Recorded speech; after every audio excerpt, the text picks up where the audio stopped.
Welcome to Future Sense Now, where we explore the landscape and byways of our shared futures. An e-zine of the Futures Forum live online. We exchange ideas, information, and inspiration about the futures we want. Get Future Sense Now with host Dr. Claire Nelson, futurist and editor of Human Futures.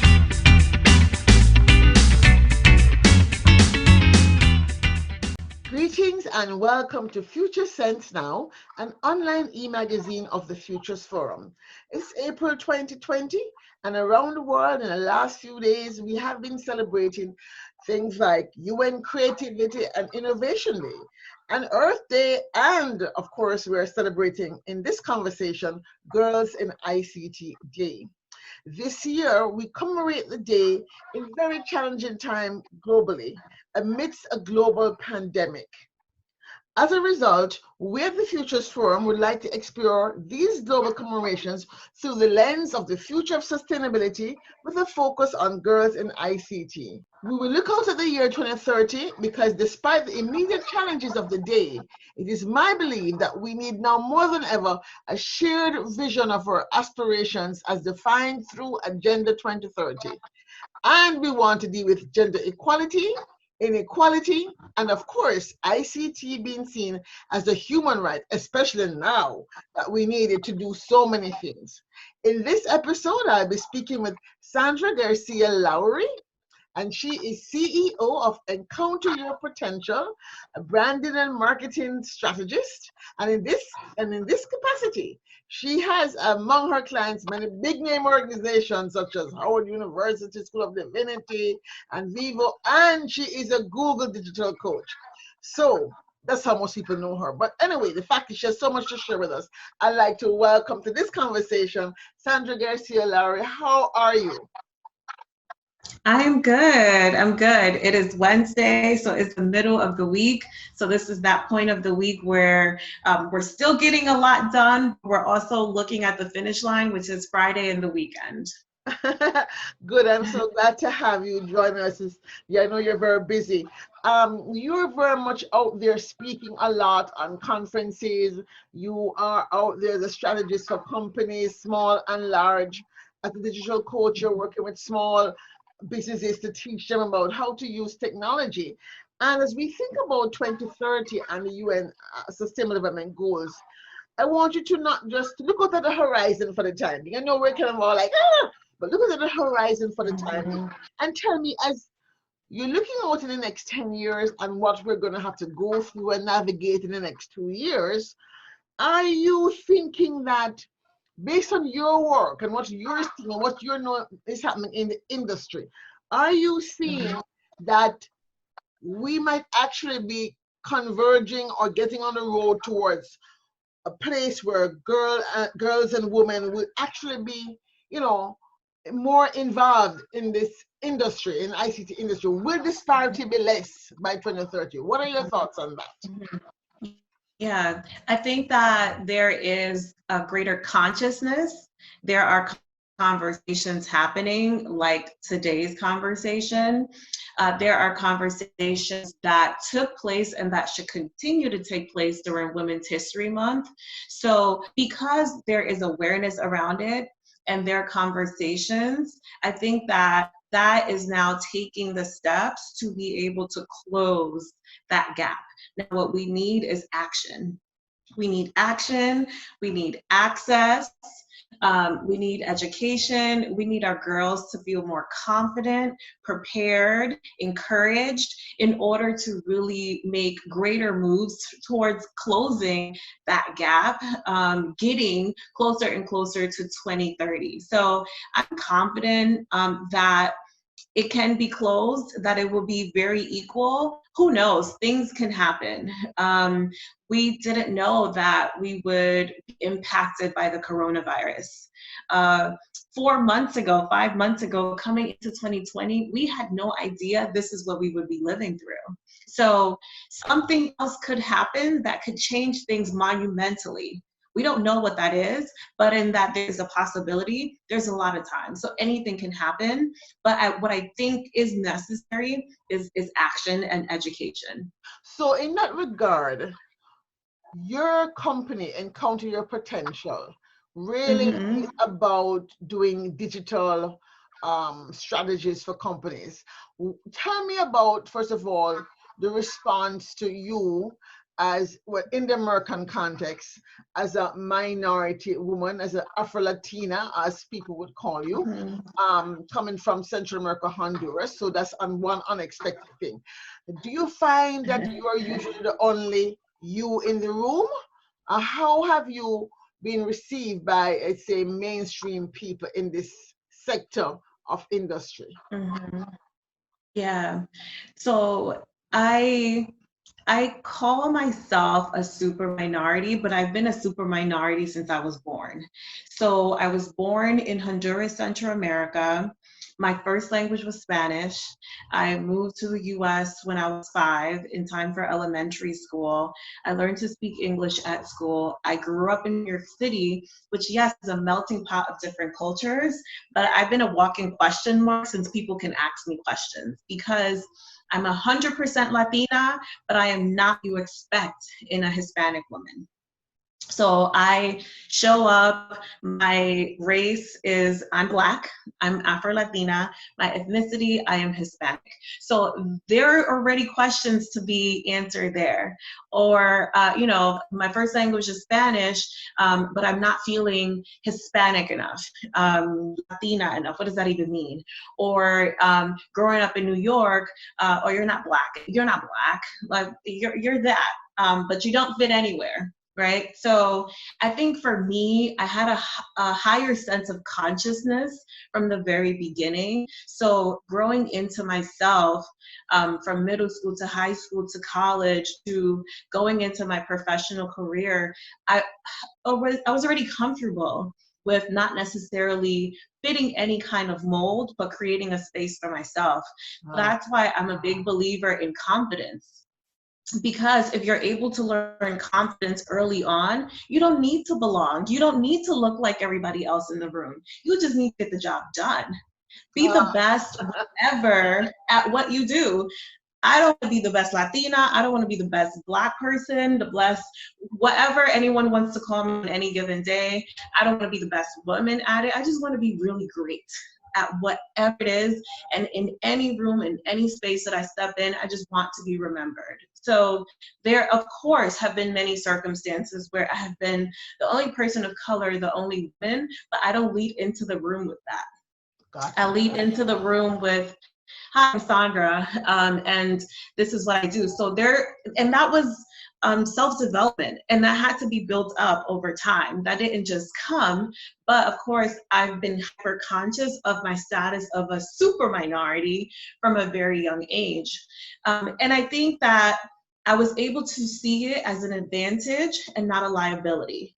I come to the table with already questions for you. You have questions for me, and I have the answer. I can educate you on perspective. And because I'm able to swim between worlds, I'm able to see life through different lenses. I can see life as a woman. I can see life from the perspective of being Carib. I can see life through the Hispanic perspective, being multilingual. And it makes me conscious when I also travel the world. I'm open and curious to people behavior, which is what makes me a good marketer as well, because you need to be curious and need to be inspired in igniting action in other people. So I say that my life experience has prepared me for a world of not really fitting in. And really, again, I'm just going to repeat that it really has a lot to do with confidence, having the confidence, because you should never, I don't say, maybe not never, but that shouldn't be what you lead with. Walking into a room as a minority and seeing it as a disadvantage, in fact, is a huge advantage. It's a skill set because you already have different perspectives. Thank you for that. I'm glad you talked about confidence, because I note that you have done a lot of work in different, like say, professional organizations. And no doubt in some of those organizations, as well as in your capacity as a digital coach, you're working with people who are in industry as professionals, but also as entrepreneurs. Tell me about some of the entrepreneurs that you're working with, the women and the young women in particular, who see themselves as being in business in this digital economy that you have come across, and how are you helping to shape how that system and ecosystem works? Yeah, I think that being a minority just comes with social responsibility. So I find that there's multi-layers of whatever it is that you're doing, because you're never just doing the task. You're also representing something, whether you want to or you're not, or you don't. We're representing something. So one thing I was very conscious of when I left corporate America to run my own business is that I was in a decision-making position. So being in a decision-making position and also knowing the disparities in terms of access to jobs, to all these things, I was now in a position to hire people that looked like me. So being able to work with women and being able to work with women who supported me and who I felt I was in a mentoring position for at one stage of life, but now in my second stage of life, I can hire you. I can employ you. And then also, in addition to that, in corporate America, I was working on big business, for big businesses, making even more money. And in my entrepreneurial capacity, what I saw is that a lot of smaller businesses had passion, had love, but sometimes the business savvy and strategy was missing. And not just that, but you drill it down further, it was our minority, our Black and brown owned businesses that were suffering the most. So I wanted to be able to help. So that's one of the things that I am so very passionate about now, working with Black and brown people. Whether I am being contracted by a large organization is usually in connection to being able to serve from a diversity, equity, and inclusion capacity, or if I'm serving small businesses, it's usually minority-owned businesses, helping them to strategize and use marketing to ultimately drive sales. Good marketing drives sales, and a lot of times we're not planning our marketing and we're not seeing the connection between marketing and the bigger picture, which is the product or the service that we're selling. So when things like Corona happen, we're impacted because we're not prepared. We don't have a strategy. Yeah. And when you don't have a strategy, you don't know what to pivot because you don't know what's in front of you to begin with. So when we have an actual strategy for our business, things may happen. It might be a storm and there's a water leak, right? Corona is a huge water leak in our businesses. But if you have a strategy, you can figure out what needs to change, what you need to alter, what you need to just forget about and maybe come back to in 2 years. But when you have nothing and you're just operating. Yeah, but I was going to say, because right now, a lot of people have had to pivot to a digital strategy. So the question is, were they digitally literate in the first place, or how are you coaching women, especially who have a fear around this? I mean, is there like, is the ecosystem strong enough, and what needs to happen so that more small businesses are able to recover in this world that we're going to be moving into? How do you see it playing out in terms of the system that has to change for small businesses? Yes, it's two-part, right? Because it's not just having to react to the times, but the education that goes with that. If you are not someone who is used to managing the digital ecosystem and now your business is dependent on the digital ecosystem, there's a dependency and a deficiency there.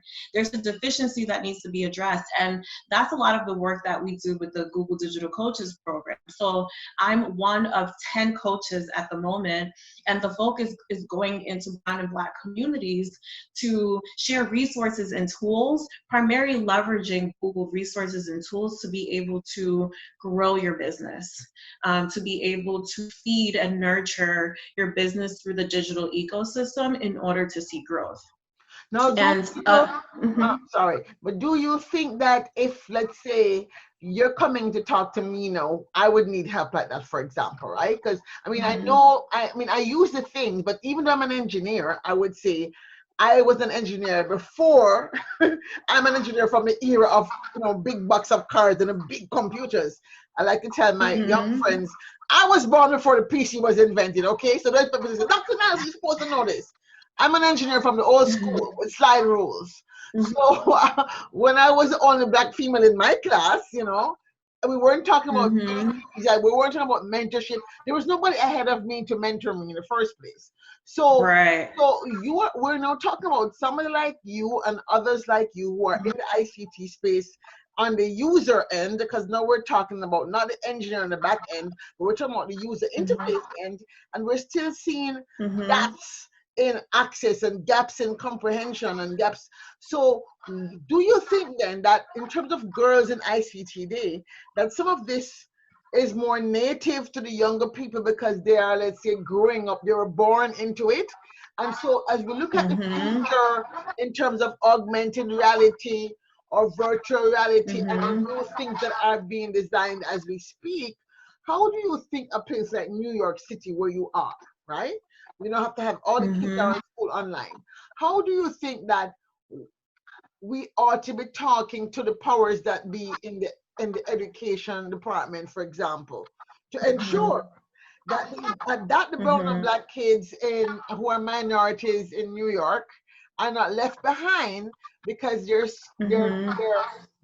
the classes that they're being taught are not preparing them adequately for Mhm. this job? Because that is the question, the gap that we have. Mhm. How do you see, as somebody Yeah. who's in the room, if you had to now Mhm. go and speak to the mayor of New York or the Department of Education, and it's like, hey, I'm doing this for a living. This is the gap I'm seeing in the woman Mhm. I'm coaching.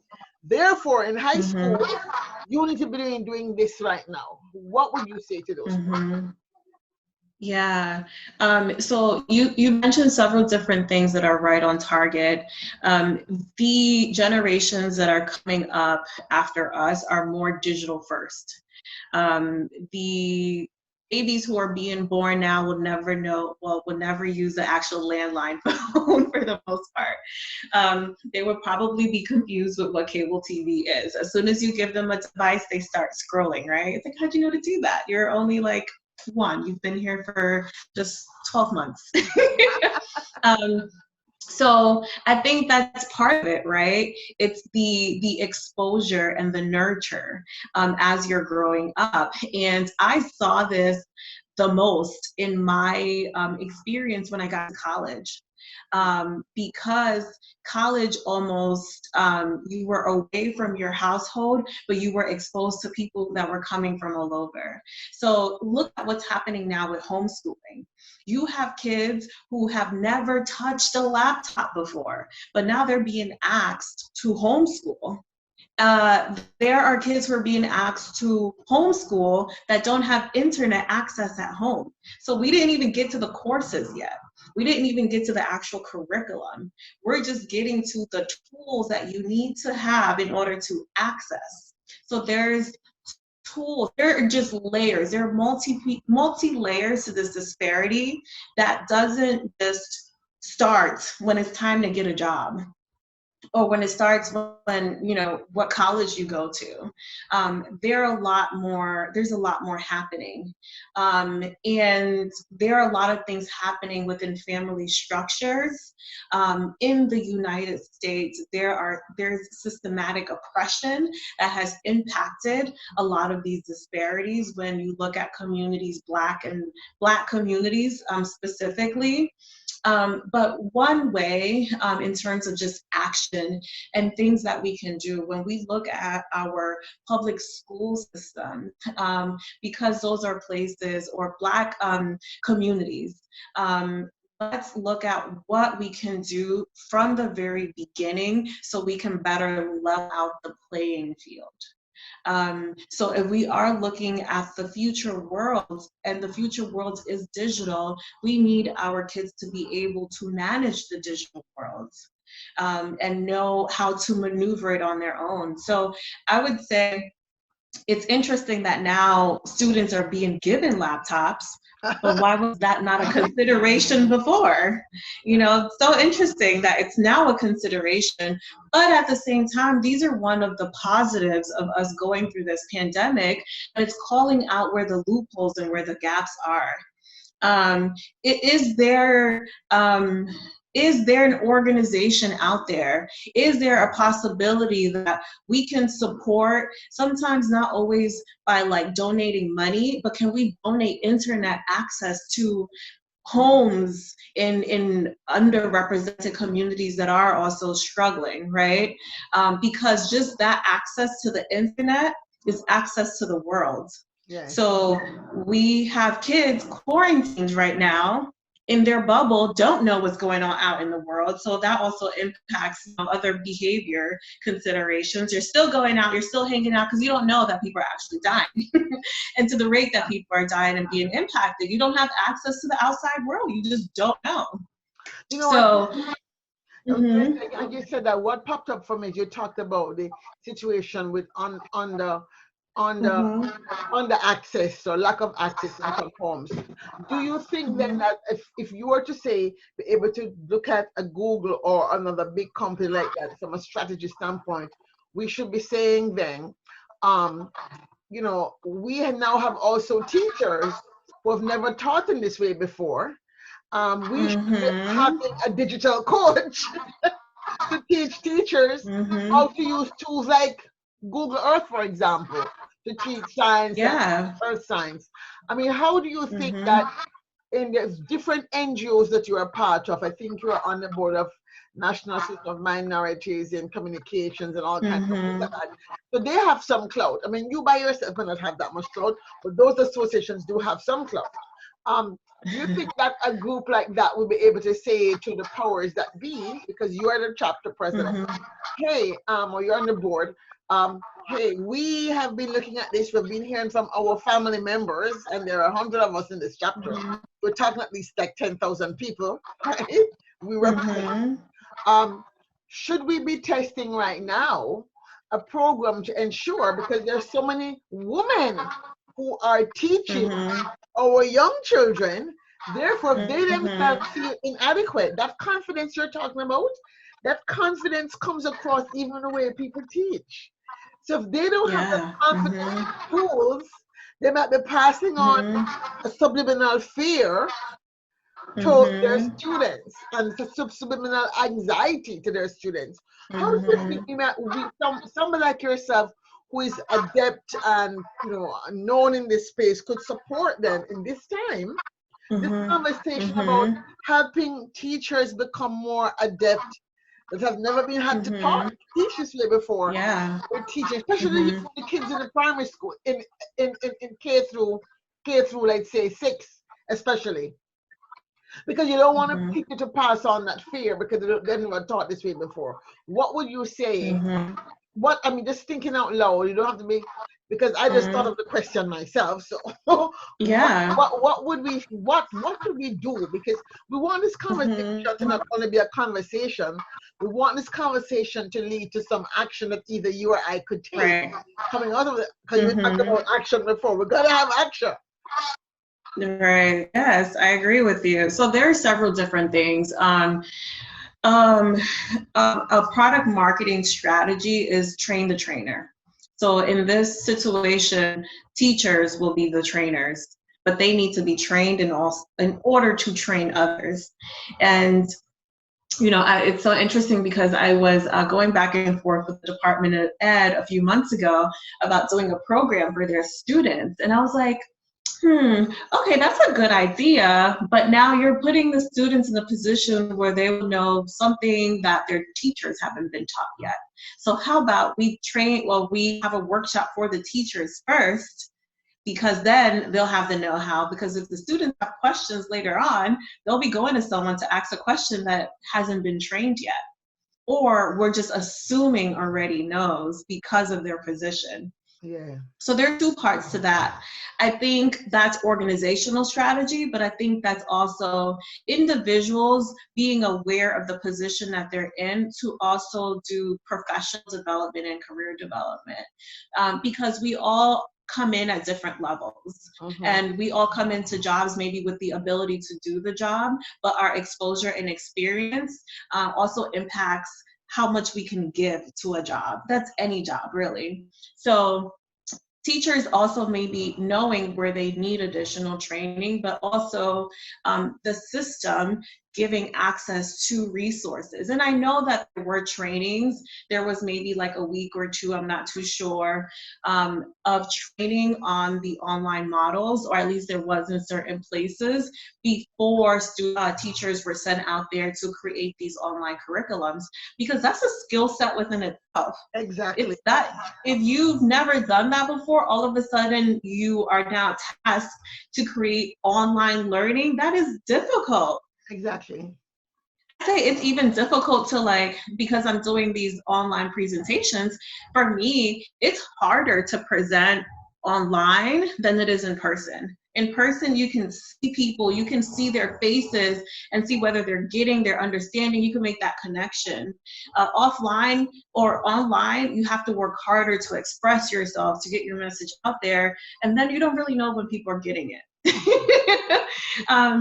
So I think there's training and continuous training that needs to happen. So if I could say action that can be taken now is looking at the Department of Ed, looking at organizations and the powers that be, and hey, coming in and saying, is your force trained and prepared and well equipped to do their job at the best of their ability? You are only as strong as your weakest link. If there's one link that's weak, which can be a teacher that's weak or deficient in certain areas, she might have just now impacted a classroom of 25 to 30 students.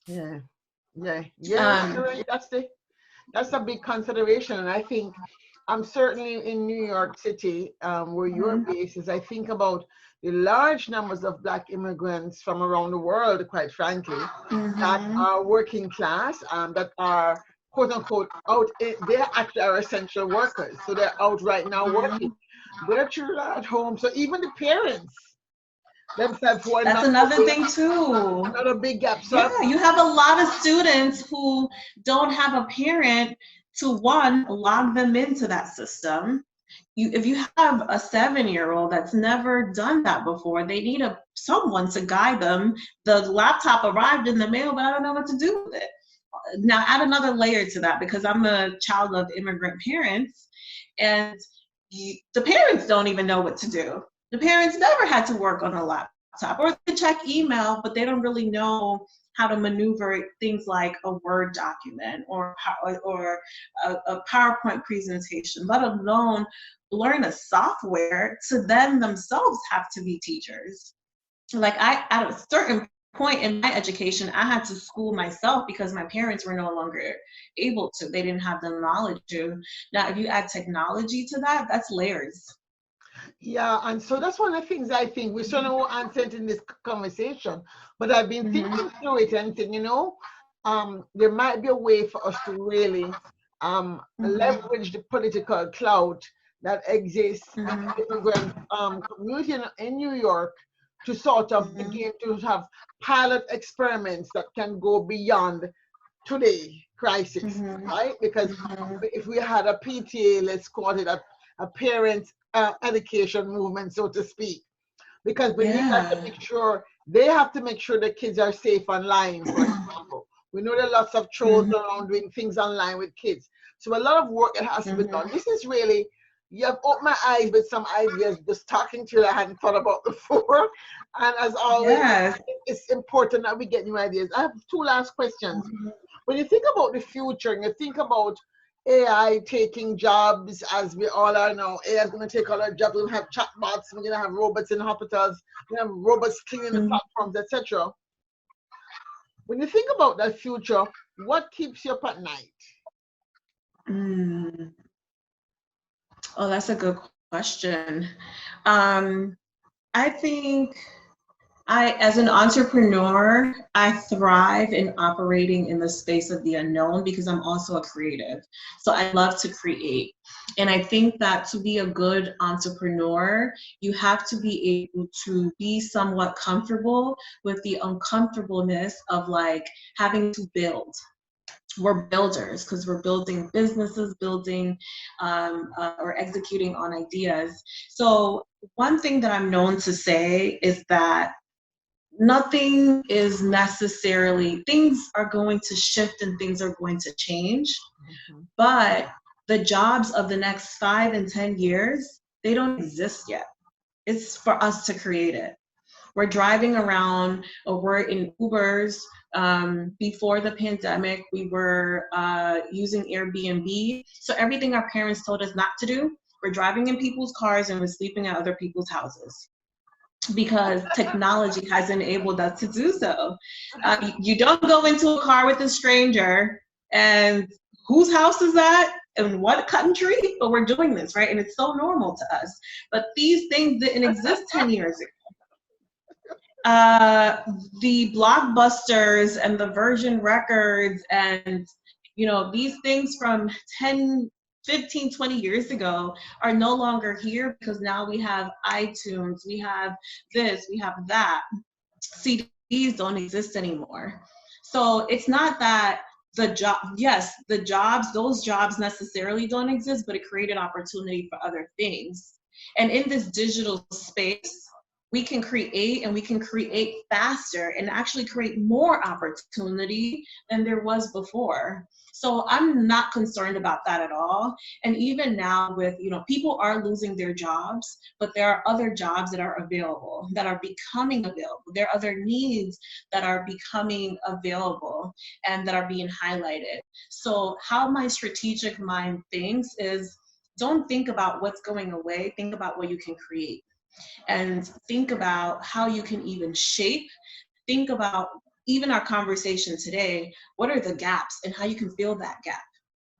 Because it's you can multiply it. This is a need that can be identified in every state in the United States and in countries around the world. So it's much bigger than New York. Yes, exactly, exactly. Right, it's much bigger. So if someone could, I don't know, there might be an organization, but there's, you know, there's positives in healthy competition. And obviously we see that there are people who don't have internet access, but if someone can go out and launch an organization or make it more visible today, that goes in and raises funds to be able to pay the monthly internet bill of moms, or you know, who knows? I had a girlfriend in a shelter for a year and I had no idea. I bought her a laptop. I was like, what you need is a laptop. Because that will open up your opportunity to find a job, find an apartment, find things and access to the world. So if there is an organization that can help just bridge that connection from the at-home standpoint to allow education to happen, that right there is a small act with great impact. So what keeps me up at night are all the crazy thoughts and all the ideas that come to my mind for how I can have great impact and change the world, but I know that I myself can't do it as just myself.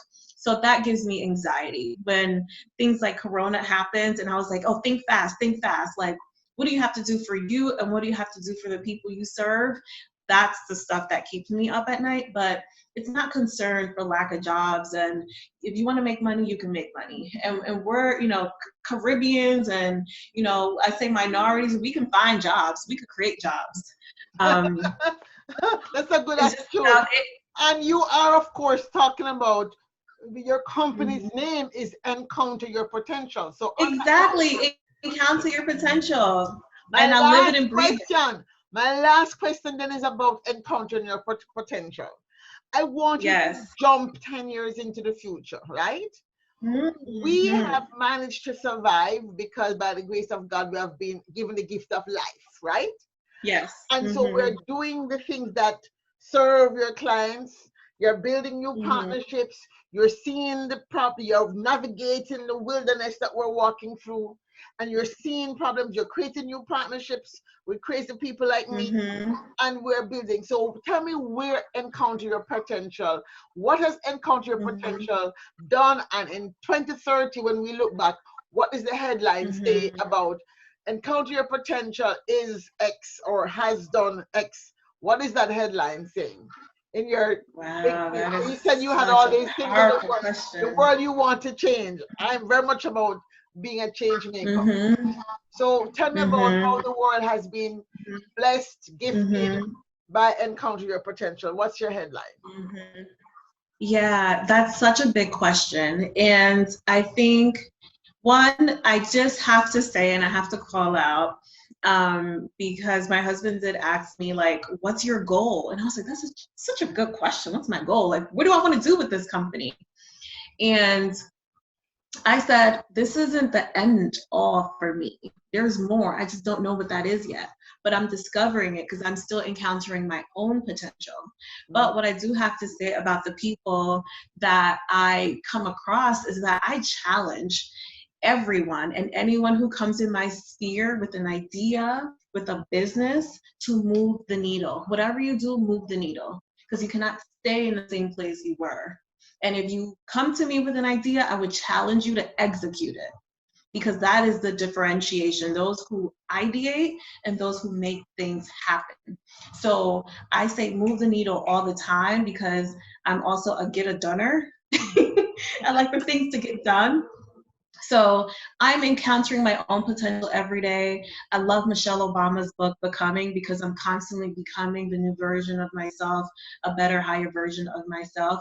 And I just challenge us all to continue to become and encounter our max potential, because that is really how we change the world, not just for ourselves, but for the people around us. So if there could be a headline in 20, 30 years, I think about legacy a lot, is really that I've been able to impact whatever that big number of people is, because my work is not just for me. I don't work to put money in my pocket, but I work really to be able to change the world and to create a spider web of influence. So I would say that headline would be, she has been able to motivate this number of people to encounter their potential, to move the needle, and to expand or extend just the impact that we're individually able to have, because that's powerful.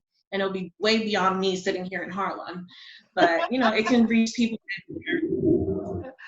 Thank you so much, Sandra Garcia Lowry, CEO of Encounter Your Potential. Your potential for the Sustainable Development Goal 2030 around girls in ICT, I'm going to write it for you. I'm a prophet. Is to Encounter Your Potential has succeeded in driving change, not only in New York City, but across Central America and the Americas, which is of Latin America, by supporting and developing the training of over 100,000 women teachers to understand and be able to train young girls on the digital economy. Partnering with Google, she moved it from her base in New York across the Americas. And so I wanted to thank you in 2030, I'm thanking you now, for your support in helping us to have the dream of multiplying the number of girls in ICT, because those 100,000 teachers that you help get trained have reached 10 million girls. And I want to thank you for that. I love that. How did you put all of that together? That's my How did you put all of that together while we were speaking? I love that. That's my gift as a futurist. I just want to say thank you so much, Sandra Garcia Lowry, for joining me this morning. Today, as we celebrate or prepare for the celebration of Girls in ICT Day. Thank you so much for this conversation. Thank you. I really appreciate it. Thank you for the time, and thank you just for the work and impact that you're having and creating. Yes, folks, we have come to the end of another exciting conversation, and we want to thank you for joining us on Future Sense Now, where we explore salient ideas for sustainable futures. Remember, our future is embedded in the landscape of today, so go out and encounter your potential, seize the future, create the future, and until next time, as we say in Jamaica, walk good.